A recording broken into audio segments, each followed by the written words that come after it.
오늘 우리가 읽은 시편 105편은 선민 이스라엘의 초기 역사를 회고하면서 그 역사 속에서 섭리하시며 언약에 신실하셨던 하나님의 은혜에 대해 감사 찬양을 드리는 감사 예배시입니다.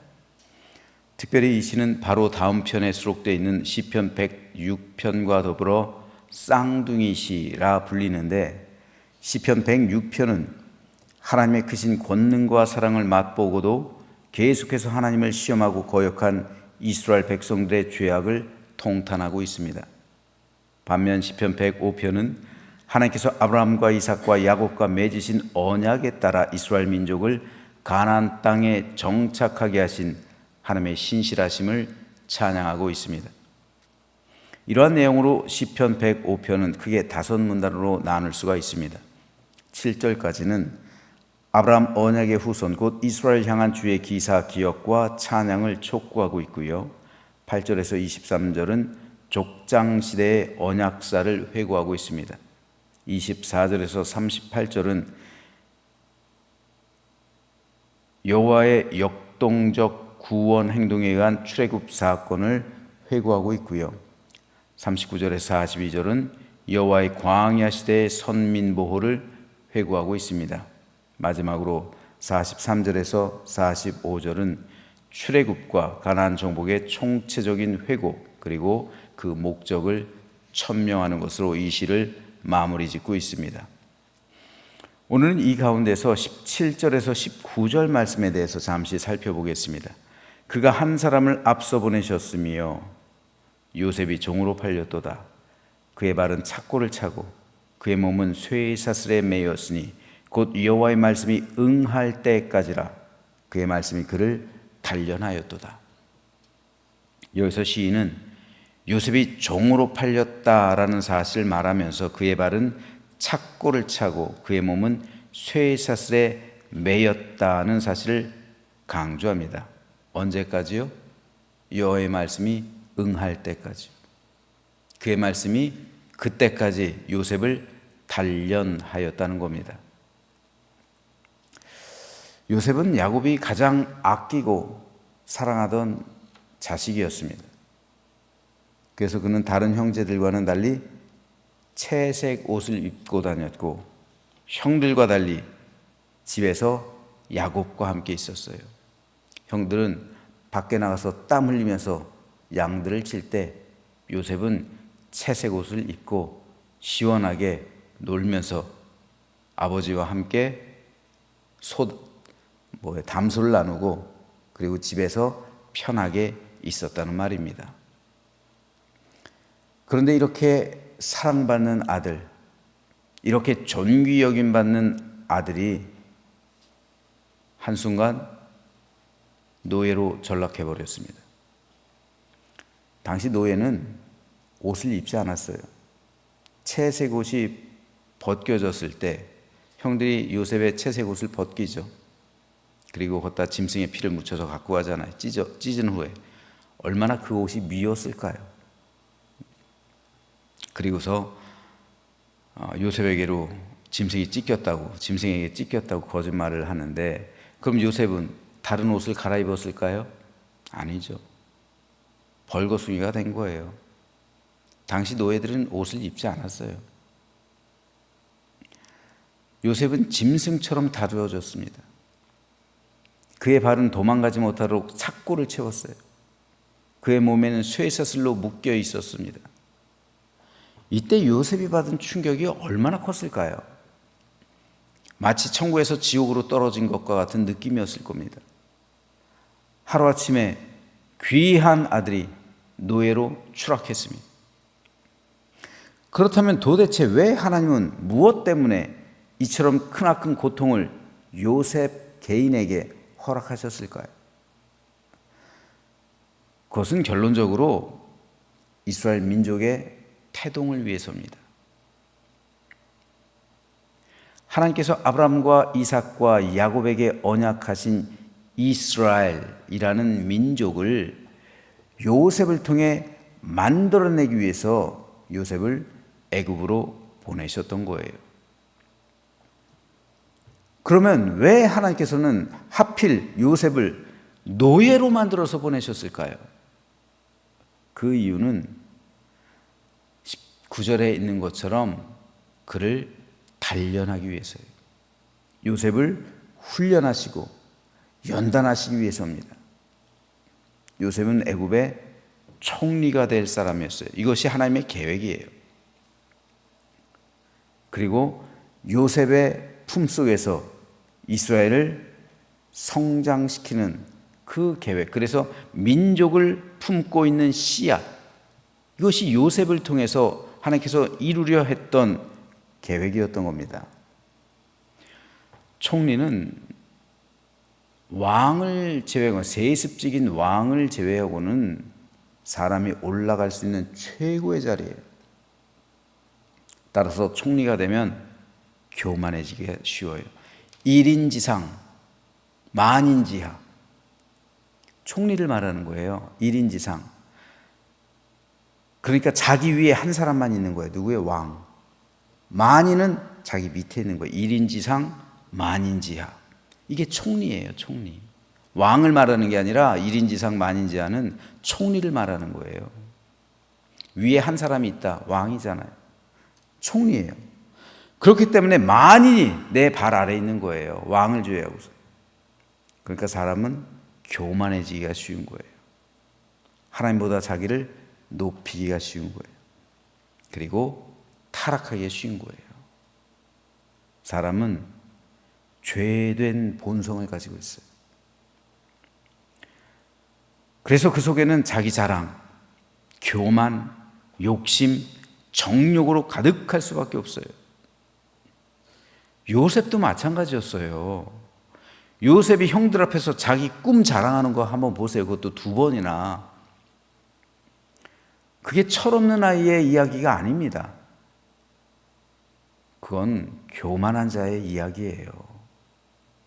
단순하게 철없어서 그런 얘기를 한 게 아니라 얼마나 생각이 모자르면, 얼마나 교만하면 그런 이야기를 아버지 앞에서, 어머니 앞에서, 다른 어머니들 앞에서, 형제들 앞에서 그런 이야기를 스스럼 없이 하겠어요.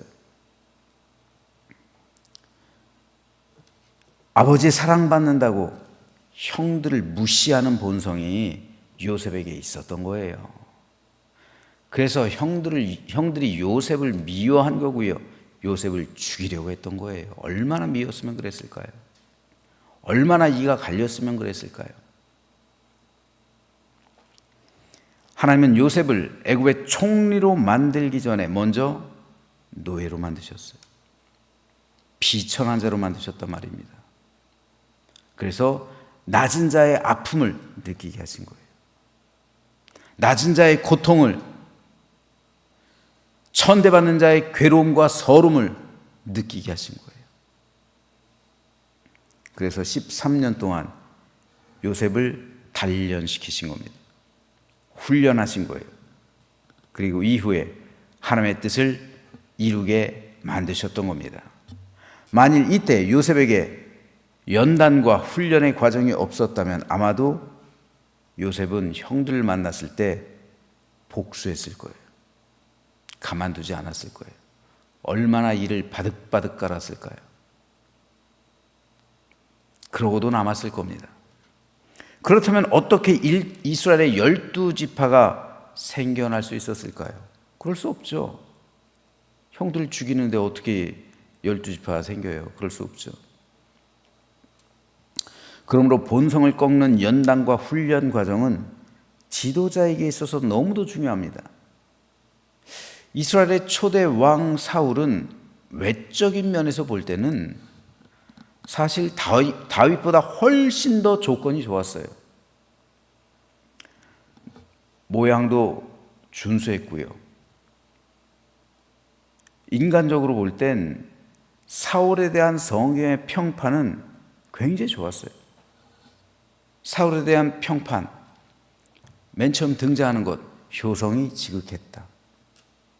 효성이 지극했던 사람. 그리고 겸손했던 사람이에요. 그런 백성들을 이끄는 리더십도 있었어요. 용맹하기까지 했습니다. 다 성경에 나오는 이야기들이에요. 게다가 그는 한때 성령으로 충만하기까지 했어요. 모든 사람이 사울의 성공을 예견합니다. 진정한 군주가 될 것을 기대해요. 하지만 결과는 어땠습니까? 시간이 흐름에 따라 사울은 타락했습니다. 심지어는 무당을 찾아가요. 결국 하나님께 버림당했습니다. 반면에 다윗은 외적인 조건으로 보면 사울보다 좋을 게 없어요. 오죽했으면 아버지가 마지막 8째 다윗은 남겨두고 7째까지만 사무엘에게 왕의 제목으로 보였을까요? 아버지한테도 인정받지 못하는 막내 아들이 다윗이란 말이에요. 그러나 다윗은 하나님의 위대한 종이 됐습니다. 무엇이 사울과 다윗의 이러한 차이를 만들어내게 했을까요? 왕이 되기까지 사울과 다윗의 결정적인 차이점은 다윗과는 달리 사울은 어떠한 단련, 연단, 훈련 과정이 없었다는 거예요. 사울은 급조된 왕이에요. 안수 받자마자, 기름 부음 받자마자 사무엘에게서 왕이 됐어요. 어떠한 단련, 연단, 훈련, 고난 과정이 없었어요. 왕이 되기 위한 고민하는 시간이 없었단 말입니다. 왕이 돼서 어떻게 이 나라 이 민족을 정치할지 그것에 대해서 고민하는 시간이 없었다는 거예요. 급조된 왕이에요. 빨리 왕이 됐어요. 그에게 훈련과 연단이 없었다는 것은, 고난이 없었다는 것은 우리가 흔히 말하는 내공이 없었다는 거예요. 내공을 다질 그런 기간이, 그런 여유가 없었다는 거예요. 내공은 고난이 쌓이면서 이게 맷집이 단련되는 거예요. 그게 내공이에요. 그래서 사울은 고난과 환난이 닥쳐왔을 때 어찌할 줄 모르는 거예요. 어떻게 해야 되지? 우왕좌왕하는 거예요. 중심이 흔들려 버리는 거예요. 그래서 하나님의 명령을 어기죠. 자기가 직접 제사를 드리고요, 심지어는 무당을 찾아가기까지 해요. 내공이 없어서 그런 거예요. 자기 정체성이 없어서요. 중심이 없어서 그런 겁니다. 그런데 이 중심이 생기기까지, 내공이 생기기까지, 자기 정체성을 확립하기까지는 훈련과 연단, 단련 과정이 필요한데, 고난이 필요한데 사울은 그 과정이 전혀 없었어요. 솔로몬도 마찬가지예요. 솔로몬도 왕이 되기까지 어떠한 고난이나 연단이나 단련이나 이런 내공이 없었어요. 그러니까 솔로몬과 사울은 너무 평안해서 급조되어서 왕이 된 이후에 타락해 간 사람들이에요. 반면에 다윗은 그렇지 않았어요. 왕이 되기까지 10년이 넘는 고난과 연단과 훈련 과정이 있었어요. 요셉하고 똑같아요. 그래서 웬만한 거 가지고 흔들리지 않는 거예요. 여러분, 웬만한 고통이 와도 흔들리지 않아요. 결국 요셉과 다윗이 겪었던 고난, 연단, 단련, 훈련이 그들을 하나님께서 인정하시는 총리로 만들고 왕으로 만든 겁니다. 그리고 그들을 통해서 하나님의 언약이 실현된 거예요. 요셉을 통해선 아브라함, 이삭, 야곱의 언약이 실현된 것이고, 다윗을 통해서 다윗 언약이 실현된 거예요. 그러므로 이것은 오늘 우리에게도 중요합니다. 좋은 리더들에겐 유난히 고난이 많아요. 여러분, 정치 지도자들 선택하실 때도 한번 참고하세요. 고난이 많은 지도자를 선택하세요. 그러면은 그는 내공이 쌓여 있어요. 고난을 받으면서 많이 박해를 받은 넬슨 만델라 같은 그런 지도자를 선택하세요. 만델라가 약 30년 가까이 그 섬의 감옥에서 갇혀 있으면서 많은 고난을 받았죠. 핍박을 받았죠. 그런 리더가 30년 가까이 섬에서 감옥 생활하면서 어떤 생활을 했겠어요? 그러니까 좋은 정치 리더가 되는 거예요. 우리나라에도 그냥 평안하게 엘리트 코스를 거쳐가지고 대통령이 되는 사람은 매력이 없어요. 그런 사람은 막 자기 뜻대로 하고 함부로 해요. 밑에 있는 사람들, 서민들, 취약계층들, 고난당하고 아파하고 괴로운 그런 하층민들의 아픔에 공감하지 못해요. 모르는 거예요. 고난받은 적이 없기 때문에. 그러니까 여러분 한번 나중에 누가 나올지 모르겠지만 선택하세요. 쇼하는 사람, 고난을 쇼하는 사람 말고 선택하세요. 나중에요. 진짜 고난을 많이 받은 사람들. 그런 사람들이 좋은 리더가 되는 거예요. 이건 여야를 떠난 거예요, 여러분. 정치 색깔로 생각하지 마시고, 고난을 쇼했다고 하니까 이재명 생각하지 마시고, 그런 말 하는 거 아니에요. 그러니까 여러분, 종교 지도자들은 더 중요해요, 여러분. 더 중요합니다. 특별히 목회자도 그렇고요, 교회 리더들, 중직들도 마찬가지예요. 고난이 많은 종교 리더들에게는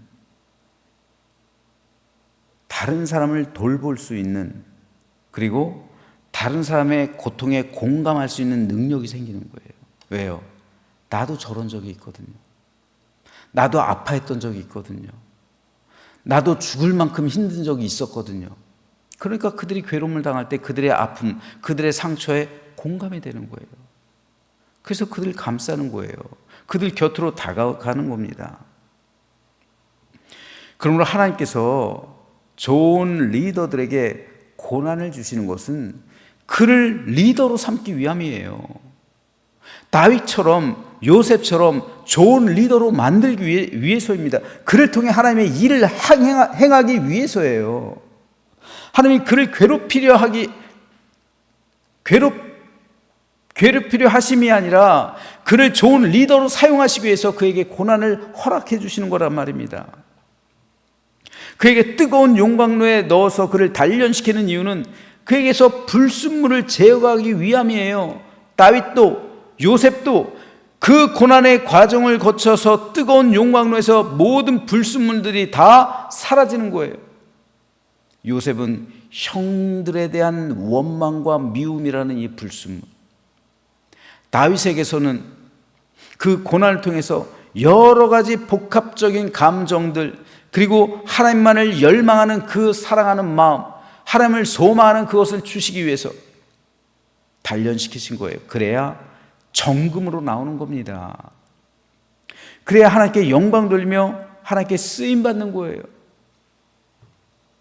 그러므로 성도는 고난당할 때 내가 지금 하나님께 단련받는구나, 훈련받는구나, 연단받는구나 라고 생각하신다면 좋은 리더가 될 줄로 믿습니다.